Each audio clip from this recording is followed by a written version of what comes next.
તો આપણે તો ગુવાર ભળી ગયા, હવે ગુવાર લઈ લેવી. કારણ કે રાજકોટમાં ગુવાર 15 નો ડીશો છે, આયા 15 નો કિલો છે. આપણે તો અહીંયાથી જ લેવાય ને, તો ચાલો ગુવારની થેલી ભરી લઈએ. અમાર જયરાજ તો નાવા વયો ગયો કે મારે નાવું છે. નાવાની તો એને બહુ મજા આવે. પાણી તો ભાડું ન થાય. પાણી ભાળે એટલે ઠેકડો માર્યો અંદર. જો ઓલા બોમ્બે જાવું છું તો એ પોતા જાવાની જ દેતા અંદર ટાઢું લાગે હે. પછી એમ પપ્પા મજા આવી જાય એમ હાલો બેટા મારે 1000 રૂપિયાનું નાવાનું થાય. કેટલાનું? 1000 માં પતે તો પતે 1000 રૂપિયાનું થાય તારું નાવાનું. એ લે લે રાજકોટ બાજુ તો વરસાદ ચડેલો હતો. જોઈએ આગળ જાવી. વરસાદ જડા લે તો સારું છે, પણ આગળ પણ એમ છેડ્યું છે હો બાકી.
પછી ત્યાંથી અમે આગળ હાલતા થઈ ગયા.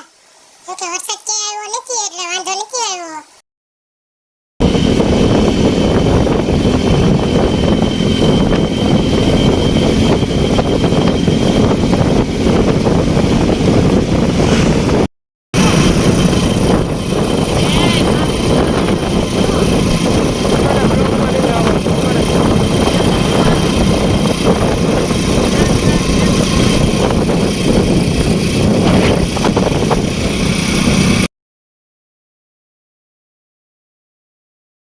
તો ફાઇનલી મિત્રો હવે રાજકોટ ઘરે પહોંચી ગયા છીએ.